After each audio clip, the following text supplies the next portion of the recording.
जो भगवान श्री कृष्ण का वांग्मय स्वरूप है। प्रसंग चल रहा है, भगवान ब्रह्मा जी सृष्टि रचना में देखा कि सफलता प्राप्त नहीं हो रही, तो एकदम क्रोध आ गया, भ्रकुटी चढ़ गई और भ्रकुटी से एक बालक जैसा प्रकट हुआ। वह प्रकट होकर रुदन करने लगा। तो ब्रह्मा जी ने उनका नाम रखा नील लोहित रुद्र। भगवान देवादिदेव महादेव का प्रादुर्भाव श्रीमद् भागवत के अनुसार ब्रह्मा जी की भ्रकुटी मध्य से हुआ। नारायण की नाभि कमल से ब्रह्मा जी की भ्रकुटी मध्य से नील लोहित भगवान शंकर 11 रुद्रों के रूप में कल सुना आपने, और उनकी 11 दैवी शक्तियां रुद्राणी। भगवान ब्रह्मा जी ने आदेश किया कि हे वत्स, आप परम ज्योति स्वरूप हैं, ब्रह्म स्वरूप हैं, आप सृष्टि रचना करें। अब भगवान रुद्र की सृष्टि तो सर्वविनाशकारी देवता, संहारकारी, लय करने वाले, मन्यु मनु महिनस महान शिव ऋतध्वज उग्रता भव काल वामदेव धृतव्रत, ये नील लोहित भगवान के 11 रुद्र के नाम। और धी वृत्ति उष्णा उमा नियुत सर्पी इला अंबिका इरावती सुधा दीक्षा, ये 11 रुद्राणियां। अब जो सृष्टि की वो बड़ी भयानक थी, सबका नाश करने वाली।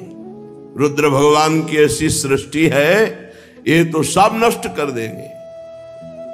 काहे सर्वांतर्यामी ज्योतिष स्वरूप देवादिदेव, आप तपस्या करो, बंद कर दो सृष्टि। अपनी सृष्टि बंद करे। भूत प्रेत नाना प्रकार के भयंकर ये सृष्टि महादेव जी ने रची। कहा महादेव जी आप सृष्टि बंद कर दो, आप ध्यानस्थ रहो, आप तपस्या करो महाराज। भगवान रुद्र ने कहा जैसी आज्ञा, और वो निरंतर समाधिस्थ रहने। 88 हजार वर्ष की समाधि भगवान शिव की। शंकर सहज स्वरूप संहारा, लाग समाधि अखंड पारा। देवाधिदेव बड़े मंगल मूर्ति, बड़े करुणा में, बहुत जल्दी प्रसन्न हो जाने वाले, प्रसन्न होकर भगवत चरणारविंद की अद्भुत प्रेम लक्षणा भक्ति प्रदान करने वाले। किसी भी जन्म में सही अगर भगवान शंकर की आराधना हुई है तो ही भगवान की भक्ति मिलेगी, अन्यथा नहीं।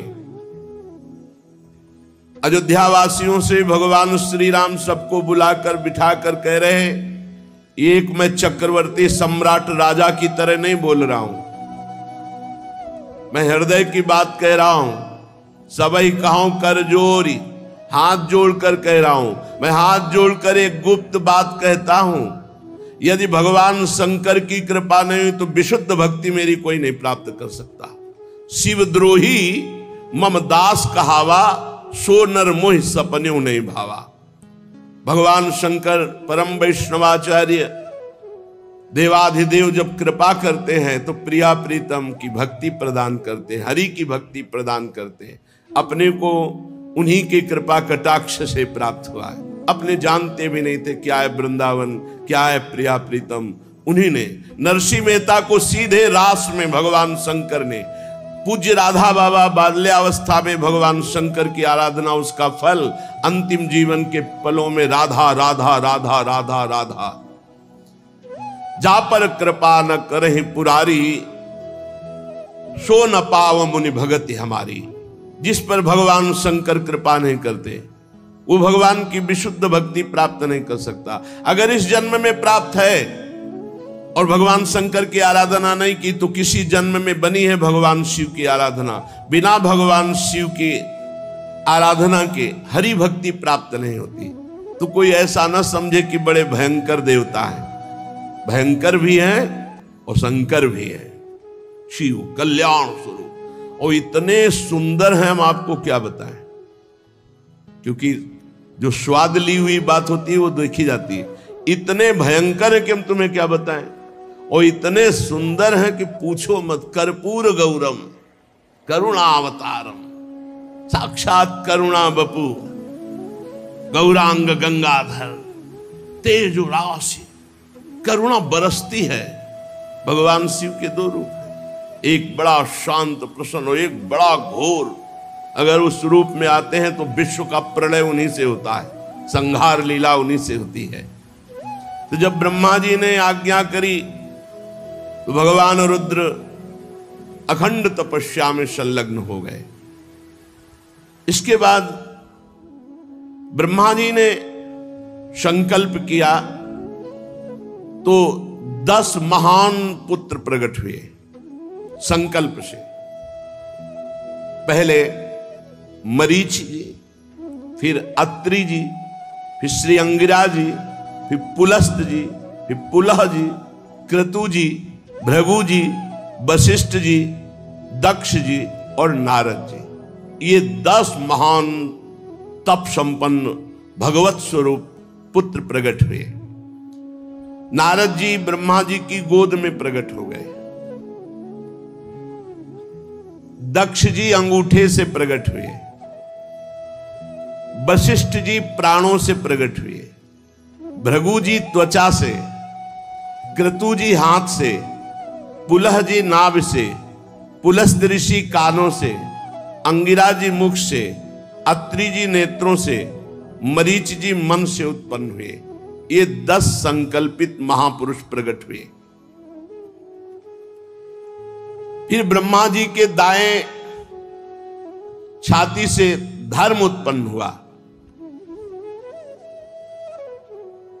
जिनसे मूर्तिमान भगवान नर नारायण प्रकट हुए, धर्म के पुत्र नर नारायण।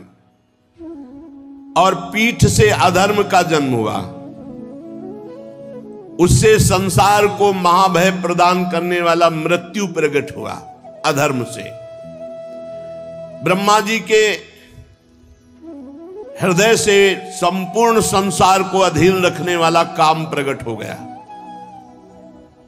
भाव से क्रोध, नीचे के ओठ से लोभ, मुख से वाणी की अधिष्ठात्री देवी सरस्वती जी, और जनेन्द्री से समुद्र का प्रादुर्भाव हुआ, और गुदा से पाप का निवास स्थान राक्षसों का अधिपति निरिति, छाया से भगवान करदम जी उत्पन्न हुए। सारा जगत भगवान ब्रह्मा जी से उत्पन्न हुआ है।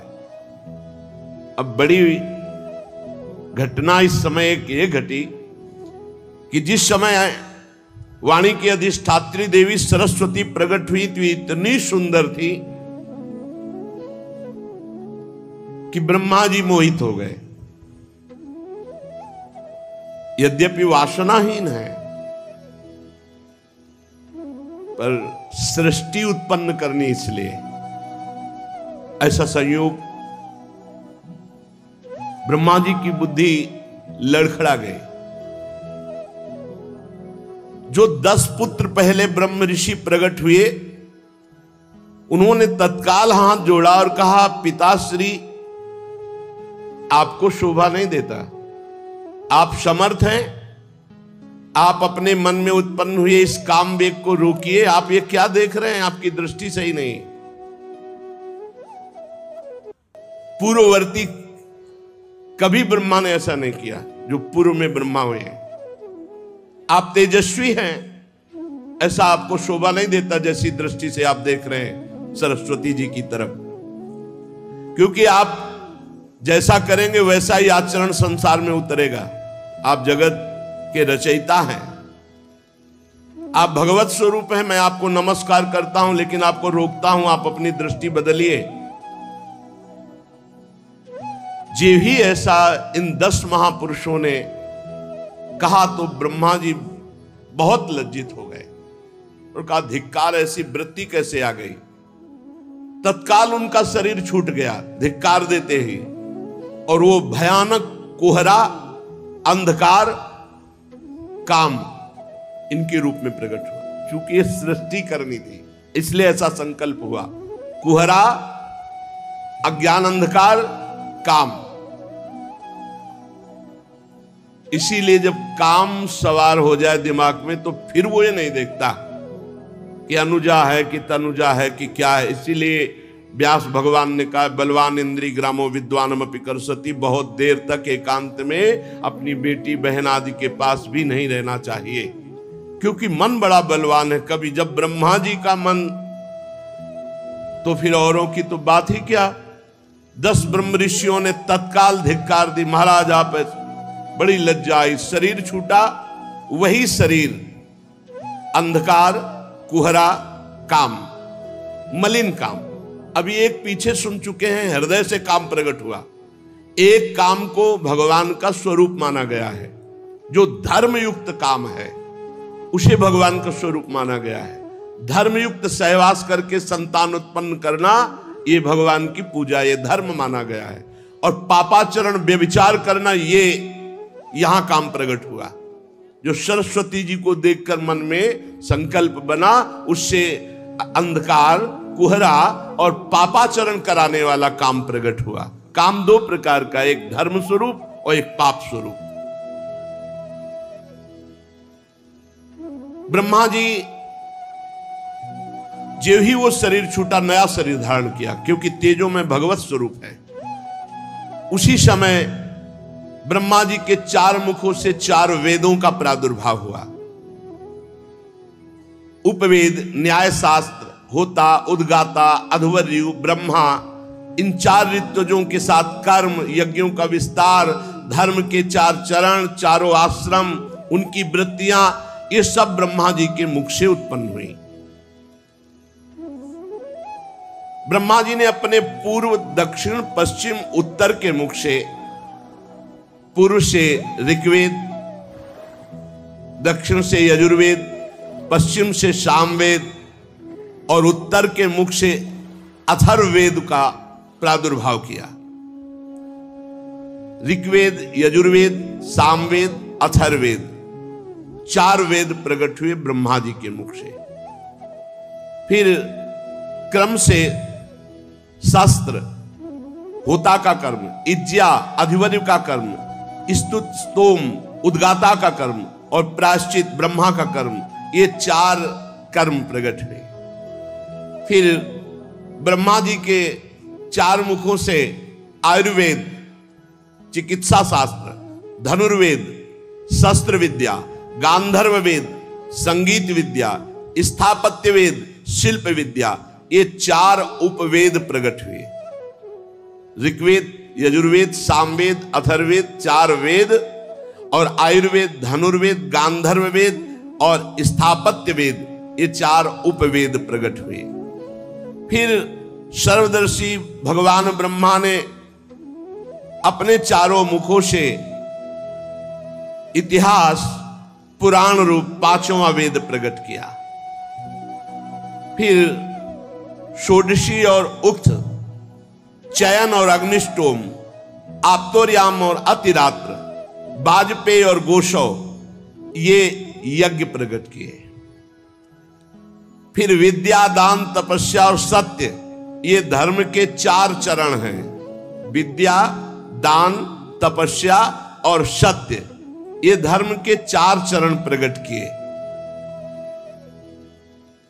फिर सावित्रम, प्राजापत्यम च, ब्राह्मम चाथ बृहत् तथा, वार्ता, संचय, शालीन, शीलोंच इति वै गृहे, सावित्र वृत्ति प्रकट की। सावित्र कहते हैं जब यज्ञोपवीत संस्कार कराया जाता है और गायत्री मंत्र का उपदेश किया जाता है, तो उसे 3 दिन तक ब्रह्मचर्य रहकर गायत्री का अनुष्ठान करने को सावित्र कहते हैं। फिर प्राजापत्य, अगर वो आगे बढ़ना चाहता है तो 1 वर्ष का ब्रह्मचर्य और गायत्री अनुष्ठान दिया जाता है। फिर ब्राह्म, वेदाध्ययन की समाप्ति तक जब तक पाणी ग्रहण न हो तब तक अखंड ब्रह्मचर्य, गायत्री अनुष्ठान और वेदों का स्वाध्याय है। इसे ब्राह्म और फिर बृहत। बृहत आजीवन नैष्ठिक बाल ब्रह्मचारी, कभी भी कोई भी संयोग नहीं करूंगा, आजीवन ब्रह्मचारी रहूंगा। ये आयु पर्यंत रहने वाले ब्रह्मचारी को बृहत। ये 4 वृत्तियां ब्रह्मचारी की प्रकट की, सावित्र, प्राजापत्य, ब्राह्म और बृहत। इनमें सावित्र, प्राजापत्य और ब्राह्म तो गृहस्थ में जा सकते हैं, लेकिन बृहत आजीवन नैष्ठिक ब्रह्मचारी, बड़ी महिमा है आजीवन नैष्ठिक ब्रह्मचारी की। ये 4 वृत्तियां चारों मुख से ब्रह्मा जी ने ब्रह्मचारी की प्रकट की और 4 वृत्तियां गृहस्थ की प्रकट की। वार्ता, संचय, शालीन, शीलोंच। कृषि के द्वारा गृहस्थी का पालन करना, याग आदि के द्वारा गृहस्थी का पालन करना, अयाचित वृत्ति से गृहस्थी का पालन करना, क्योंकि सब मुनिजन होते थे, और शीलोंच वृत्ति से गृहस्थी का पालन करना। शीलोंच, किसान के खेत का पूरा अन्न कट गया, अब जो दाना और बाली है वो बीनना, बाजार का अन्न उठ गया, अब उससे दाना और बीन करके एकत्रित किए हुए अन्न से 12 महीना चलाना, उसे शीलोंच वृत्ति। शीलोंच वृत्ति वाले से बहुत सब डरते थे, क्योंकि महान तपस्वी होता था, उसका कोई प्रतिग्रह नहीं होता, वो शीलोंच वृत्ति से जी रहा था। उसके द्वारा जो वचन निकलते थे, बड़े बड़े चक्रवर्ती सम्राट कांप करके स्वीकार करते थे, डरते थे कहीं साप न दे दे। ये 4 वृत्तियां गृहस्थ की, वार्ता, संचय, शालीन, शीलोंच। फिर 4 वृत्तियां वानप्रस्थ की, क्योंकि आश्रम है, ब्रह्मचर्य आश्रम, गृहस्थ आश्रम, वानप्रस्थ आश्रम, संन्यास आश्रम। वैखानस, बालखिल्य, औदुंबर और फेनप। वैखानस बिना ज्योति बोई भूमि से उत्पन्न हुए फल आदि पदार्थों से आजीवन निर्वाह करना वानप्रस्थ, इसे वैखानस कहते हैं, वानप्रस्थ की वैखानस वृत्ति। और बालखिल्य, नवीन भोजन अन्न मिल जाने पर पुराने अन्न का संपूर्ण त्याग कर देना, ये वालखिल्य वृत्ति। औदुंबर, प्रातः काल उठे, जिधर मुख किया उधर भिक्षा मिली जो फल आदि की, वही लेना, अन्यथा भूखे रह जाना। फेनप, अपने आप जो फल आदि जमीन पे गिरे हुए तोड़ नहीं सकते, उससे पूरा जीवन निर्वाह करना, ये वानप्रस्थ की 4 वृत्तियां। और फिर सन्यास की 4 वृत्तियां, कुटीचक, बहुदक, हंस और परमहंस। कुटीचक, एक जगह कुटी बना करके आजीवन भजन करते हुए व्यतीत करना, संसार से विरक्त होकर, इन्हें कुटीचक सन्यासी कहते हैं। और बृहदक, एकमात्र तत्व की तरफ दृष्टि रखते हुए शरीर से निरपेक्ष, जैसे भरण पोषण, कोई परवाह नहीं, बस तत्व दृष्टि। जहां शरीर पड़ा है पड़ा, जहां मिल गया खा लिया खा लिया, नहीं खा लिया नहीं खा लिया, दृष्टि ही नहीं शरीर में, तत्व दृष्टि। उन्हें बहुदक।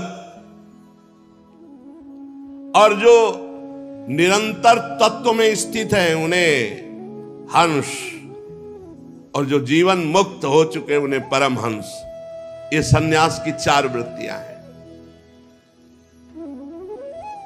अन्वीक्षिकी, त्रयी, वार्ता, दंड नीति, ये 4 विद्याएं हैं। मोक्ष प्राप्त करने वाली अध्यात्म विद्या, स्वर्ग आदि प्रदान करने वाली कर्म विद्या, खेती व्यापार आदि संबंधी विद्या और राजनीति, ये 4 विद्याएं हैं। भू, भुआ, स्व, महा, इन 4 आश्रमों का पालन करने वाले यहां 4 लोकों में जाते हैं। जो जीवन मुक्त महापुरुष हो गए, वो अगर इनका भोगना भोगना चाहे तो वो परब्रह्म में लीन हो जाते हैं। सा, खा, सा, हा, ये 4 शब्द उष्म वर्ण, या रा ला वा, ये 4 शब्द अंतः था, ये ब्रह्मा जी के मुख से निकल, पूरे ककहरा मात्राएं सब ब्रह्मा जी के मुख से निकली हुई। निषाद, ऋषभ, गांधार, षड्ज, मध्यम, धैवत, पंचम,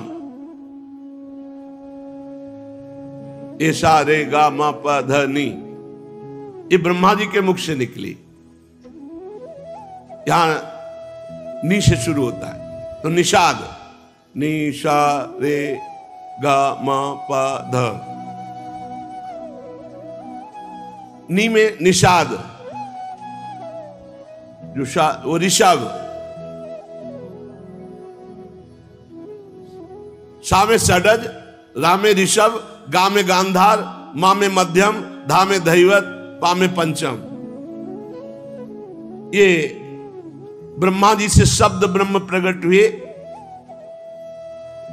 यही इसी के आधार पर संगीत कला है जितनी है, सारे गा मा पा ध नी,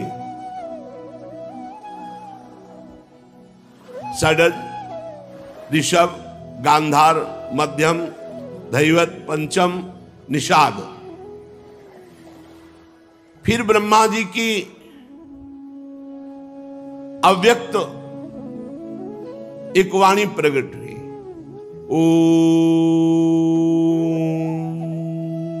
आ उ मा ओम। ये परिपूर्ण ब्रह्म स्वरूप है, यही सब मंत्रों का अधिष्ठाता है। जो ब्रह्म प्राप्ति के हैं सब में प्रणव, यही इसके उच्चारण में आ उ मा। ओ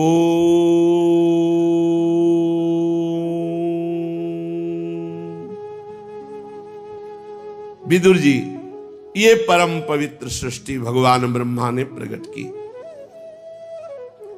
मरीच आदि ऋषियों से कहा कि सृष्टि विस्तार करो, पर कुछ खास प्रजा की वृद्धि नहीं हो रही थी, तो बहुत चिंतित हो रहे थे। इसी समय ब्रह्मा जी के शरीर के 2 भाग हो गए। दाहिने भाग से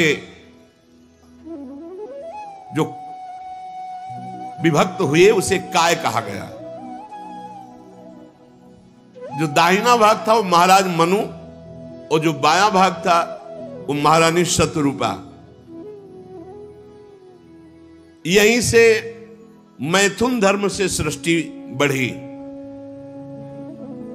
महाराज स्वयंभू मनु शतरूपा से 5 संतानें उत्पन्न की, 2 पुत्र 3 कन्या। 2 पुत्र महाराज प्रिव्रत उत्तानपाद, 3 कन्याएं आकुति, देहूति, प्रसूति। इन्हीं से पूरा संसार सब भरा है। श्री सुखदेव जी कहते हैं, महाराज परीक्षित, मुनिवर मैत्री जी के मुख से परम पुण्यमयी कथा सुनकर श्री विदुर जी ने पूछा कि फिर क्या हुआ जब मन शतरूपा जी प्रकट हुए। विदुर जी ने कहा, स्वयंभू ब्रह्मा जी के प्रिय पुत्र महाराज मनु ने अपनी प्रिय पत्नी शतरूपा को प्राप्त करके ब्रह्मा जी की आज्ञा हुई, सृष्टि बढ़ाओ। उन्होंने विचार किया कि सृष्टि जल में तो बढ़ेगी नहीं, यहां तो सब जल ही जल है, सृष्टि कैसे बढ़ेगी। ब्रह्मा जी से कहा, हे जन्मदाता, आपकी आज्ञा हुई सृष्टि बढ़ाऊं, पर सृष्टि के रुकने की व्यवस्था और जीविका की व्यवस्था के लिए तो केवल जल ही जल है, इसमें सृष्टि कैसे होगी। मैथुन धर्म से सृष्टि कैसे टिकेगी। नमस्कार है आपको, आप कोई उपाय कीजिए, तब आप हम आपकी आज्ञा का पालन करें। ब्रह्मा जी ने कहा, तुम दोनों का परम कल्याण हो, मैं बहुत प्रसन्न हूं, क्योंकि जो पुत्र अपने पिता से कहता है कि मैं आपकी आज्ञा का पालन करूंगा, इससे बड़ी पितृ भक्ति और कोई नहीं हो सकती। जो अपनी पिता की आज्ञा का पालन करता है, इससे बड़ी कोई पूजा नहीं हो सकती अपने पिता की। तुम हमारी आज्ञा का आदर पूर्वक पालन करना चाहते हो, धर्म पूर्वक तुम अपनी पत्नी से पुत्र उत्पन्न करो। ये श्री हरि की सृष्टि परक आराधना होगी। इसीलिए जो लोग गृहस्थ कहते हैं कि हम तो गृहस्थ हैं, हमसे नहीं, तुम्हारी भी आराधना है। जैसे निवृत्ति परक भजनानंदी महात्मा साधन भजन समाधि के द्वारा भगवान को प्राप्त करता है, ऐसे आप संतान उत्पन्न करते हुए, संतान का धर्म पूर्वक पालन करते हुए, भगवान नाम जप करते हुए आप गृहस्थी से भगवान को प्राप्त करेंगे। देखो यहां कह रहे हैं ये श्री हरि की आराधना है। बड़ी सेवा होगी यदि तुम हमारी प्रजा वृद्धि की आज्ञा का पालन करोगे। और जो पुत्र अपने पिता का धर्म आज्ञा का अनादर कर देता है वो कभी सुख नहीं प्राप्त करता है। मनु जी ने कहा कि मैं आपकी आज्ञा का तो पालन अवश्य करूं प्रभु, लेकिन हमें पृथ्वी चाहिए, बिना पृथ्वी के कैसे हम पालन कर सकते हैं अपनी संतान का, क्योंकि उसी से जीविका मिलेगी, वही आधार, और पृथ्वी तो है नहीं। और वो रसातल में डूबी हुई है जब पहली प्रलय हुई थी तब से, अथाह जल में पृथ्वी डूबी हुई है। ब्रह्मा जी ने विचार किया ये तो बात सत्य है, अगर पृथ्वी नहीं आई तो मनुष्य रूपा जी की संतान कैसे पलेगी, कैसे जीविका चलेगी, कैसे आगे सृष्टि चलेगी। ब्रह्मा जी बहुत चिंतित हो गए और भगवान का चिंतन करने लगे।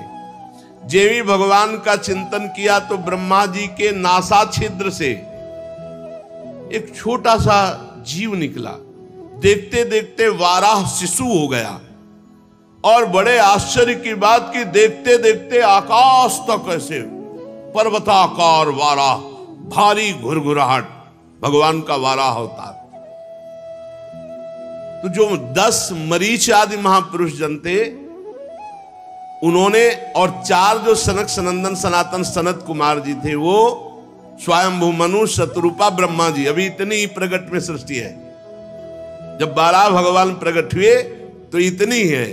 10 महान ब्रह्म ऋषि, सनक सनंदन सनातन सनत कुमार और भगवान ब्रह्मा जी और मनु शतरूपा, इतनी सृष्टि है। सब ने हाथ जोड़ करके भगवान वाराह की तरफ सर झुकाकर नमस्कार किया और विचार करने लगे कि ऐसा तेजोमय श्याम वर्ण वाराह, ये कौन दिव्य हो सकता है। अभी निकला तो छोटा, फिर पोरुए के बराबर, फिर एक वाराह शिशु, और फिर ये पर्वताकार, आदि अंत ही नहीं दिखाई दे रहा, इतना विशाल स्वरूप। अभी ये सोच ही रहे थे कि भारी गर्जना करके अपने पंजे से जल को, सर्वशक्तिमान भगवान की गर्जना से समस्त दिशाएं गूंज उठी। भगवान ब्रह्मा जी समझ गए कि अभी जिनका चिंतन किया था कि पृथ्वी कैसे आएगी, तो हमें लगता है हमारे भगवान ने अवतार धारण किया, वाराह अवतार। भगवान का स्वरूप संपूर्ण रूप से वेद भी नहीं जान सकते, फिर औरों की तो बात क्या है। मुनीश्वरों ने भगवान की स्तुति की। भगवान वाराह रूप से गुरगुरा रहे थे, बड़े जोर से आवाज, और उनके रोमों से जो जल उस सबको परम पवित्र कर रहा था। यज्ञपति भगवान स्वयं हरि वाराह रूप धारण कर ब्रह्मादि के सामने खड़े थे। बड़े सौम्य भाव से मुनियों ने भगवान को प्रणाम किया। भगवान जब घुरघुराते तो ऐसा लगता था कि वज्रपात हो रहा, इतनी जोर की गड़गड़ाहट भीषण, और जब पंजे मारते तो ऐसा मानो ज्वार भाटा आ रहा है समुद्र में, विशाल काय वाराह रूप। समुद्र मानो पुकारने लगा, हे यज्ञेश्वर मेरी रक्षा करो प्रभु, मैं आपका ये प्रहार नहीं सह सकता। यज्ञ मूर्ति भगवान अपने पैरे खुनों से जल को चीरते हुए जलराश के उस पार पहुंचे, फिर रसातल पहुंचे। वहां देखा पृथ्वी विराजमान है। जल में डूबी हुई प्रलयंकार, जब प्रलय हुआ था उस समय के जल से डूबी हुई पृथ्वी वही थी रसातल में। भगवान ने अपनी दाढ़ों पर संपूर्ण पृथ्वी को उठाया और ऊपर की तरफ जल चीरते हुए आए। बड़ी शोभा हो रही थी, लेकिन बड़ा विघ्न हो गया। जब प्रभु पृथ्वी को लेकर के ऊपर की तरफ आ रहे थे तो महापराक्रमी हिरणाक्ष ये जल के भीतर ही भगवान पर गदा से प्रहार कर दिया, और ये प्रकट होते ही अपने वीर योद्धा को खोज रहे थे। कोई वीर योद्धा मिले जो मेरी भुजाओं की खुजलाहट मिटाए। हिरणाक्ष, आगे प्रसंग आएगा कि बीच में कहां से आ गया हिरणाक्ष। उस समय भगवान ने पृथ्वी को तो दाढ़ पे संभाल के रखा, और लीला से ही थोड़ी देर युद्ध की लीला करते हुए, जैसे मतवाला जो सिंह है वो गजराज के बच्चे को मार डाले, उल्टा थप्पड़ मारा था हिरणाक्ष के, उल्टा ऐसे थप्पड़, बस उतने में ही प्राण पखेरु महाबलशाली। जैसे गजराज अपने दांतों पर कमल पुष्प धारण करे हो, ऐसे ही बहुत पूरी पृथ्वी को, ऐसा कोई भार नहीं लग रहा भगवान को, बाहर जल से निकाल के लाए। तमाल के समान नीलवर्ण वाला भगवान को जब देखा पृथ्वी लेकर आते हुए, ब्रह्मा मरीच आदि को निश्चय हो गया कि ये स्वयं भगवान श्रीहरि है। तब हाथ जोड़कर भगवान की स्तुति करने लगे। ऋषियों ने कहा, हे भगवान अजित आपकी जय हो, जय हो। जितम जितम ते जित यज्ञ भावन, त्रयीम तनुम स्वाम परिधुन्वते नमः। यद्रोमगर्ते सुनिलिलिरध्वरास, तस्मै नमः कारण सुकरायते। जय हो आरा भगवान आपकी जय हो। आप अपने वेदत्रयी रूप विग्रह को फटकार रहे, आपको नमस्कार है। आपके रोमकूपों में संपूर्ण यज्ञ लीन है। आपने पृथ्वी का उद्धार करने के लिए ये वाराह रूप धारण किया। हे भगवान आपको नमस्कार है। हे प्रभु, कोई भी दुराचरण करने वाला कभी आपका दर्शन नहीं प्राप्त कर सकता। लोग कहते हैं भगवान हमें दर्शन क्यों नहीं देते, जैसी पद्धति है दर्शन की वैसे चलो। अधकचरे योगी को भगवान का दर्शन नहीं होता, दुराचारी को, जो दुराचार परायण है उसे भगवान का दर्शन नहीं होता। रूपम तवई तन्नु दुष्कृतात्मनानाम, ये जो दुष्कृत आचरण करने वाले हैं इनको भगवान के पास रहते हुए भगवान उनके हृदय में रह रहे, फिर भी वो दर्शन नहीं कर सकते। प्रभु आपने बड़ी कृपा करी। समस्त मंत्र देवता द्रव्य यज्ञ कर्म सब आपके स्वरूप है, आपको नमस्कार है।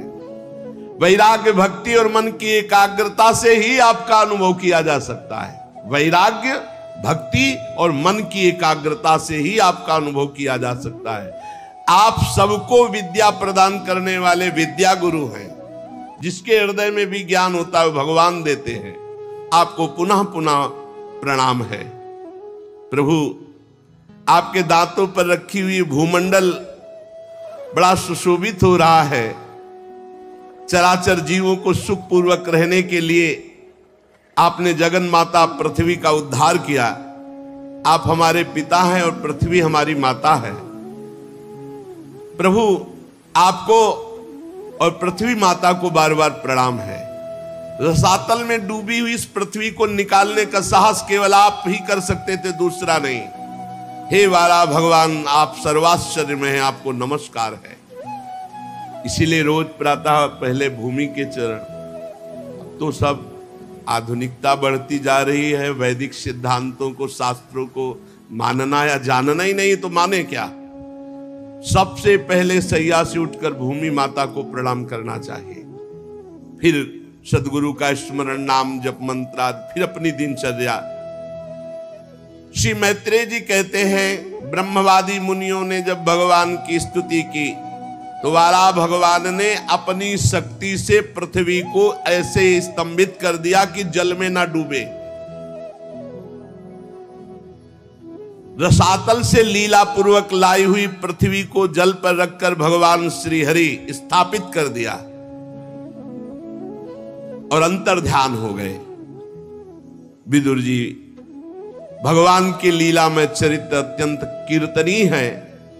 जो इस प्रसंग को सुनेगा उसके सारे पाप ताप नष्ट हो जाएंगे। जो भगवान की मंगलमयी कथा को सुनाता है या सुनता है, भगवान अंतस हृदय से बहुत जल्दी उसके ऊपर प्रसन्न हो जाते हैं। जब भगवान प्रसन्न हो जाते हैं तो फिर प्राप्त करना क्या बाकी रह जाता है, क्या दुर्लभ होता है। ये पशु स्वभाव वाले मनुष्यों को छोड़कर ऐसा कौन होगा जो आवागमन और दुखों से मुक्त करने वाली भगवान की लीला कथा ना सुने। भगवान शंकर ने कहा, प्रिय पार्वती, ये जो चिद्रूप अद्वितीय ब्रह्म है, ये श्री कृष्ण के अंश से ही है। जो महाविष्णु है, ये लिखा हुआ है, पढ़ना हो तो पढ़ लेना पद्म पुराण पाताल खंड में। नहीं कहने लगते हैं कि ये तो राधा उपासक, ये और किसी को मानते ही नहीं है। नहीं, मानते हैं, जानते हैं, पहचानते हैं, पर जहां से जो वर्णन हो रहा है, सर्वधारा प्रकट हो रही भगवान व्यासदेव जी के सब जितने अवतार हैं, उनके सबके अवतारी परम पुरुषोत्तम पर ब्रह्म परमात्मा भगवान श्री कृष्ण है। भगवान श्री कृष्ण की आत्मा सी लाडली जैसी। आप समझो, जो लिखा है उसमें भी छाती का अनुभव आपका क्या है? आपने क्या उसमें डूबकर प्राप्त किया है? हम राधा किशोरी की पढ़ी केवल बातें नहीं कह रहे हैं, हम हनुमान जी तो है नहीं। ऐसे छाती चीरा तो मैं दिखा दिया कि श्यामा से हमें मांस ही निकलेगा और कुछ नहीं दिखाई देगा, क्योंकि तुम्हारा मांस देखने वाले नेत्र हैं। अगर श्यामा श्याम देखने की कृपा कर दें आपके ऊपर कि आप देख लो, तो बिना चीरे देख लोगे, पक्का समझ लो। क्रोध और आवेश में अंतर होता है, ध्यान रखना। क्रोध होता है जब अपनी इच्छा के प्रतिकूल कोई बात होती है, और आवेश होता है जब धर्म और इष्ट के प्रतिकूल। जैसे भगवान शंकराचार्य जी के पास एक भैरव उपासक आया और उसने कहा कि आप तो ब्रह्म स्वरूप हैं, शरीर में राग आपका है नहीं। बोले बिल्कुल नहीं। बोले आपकी गर्दन उतार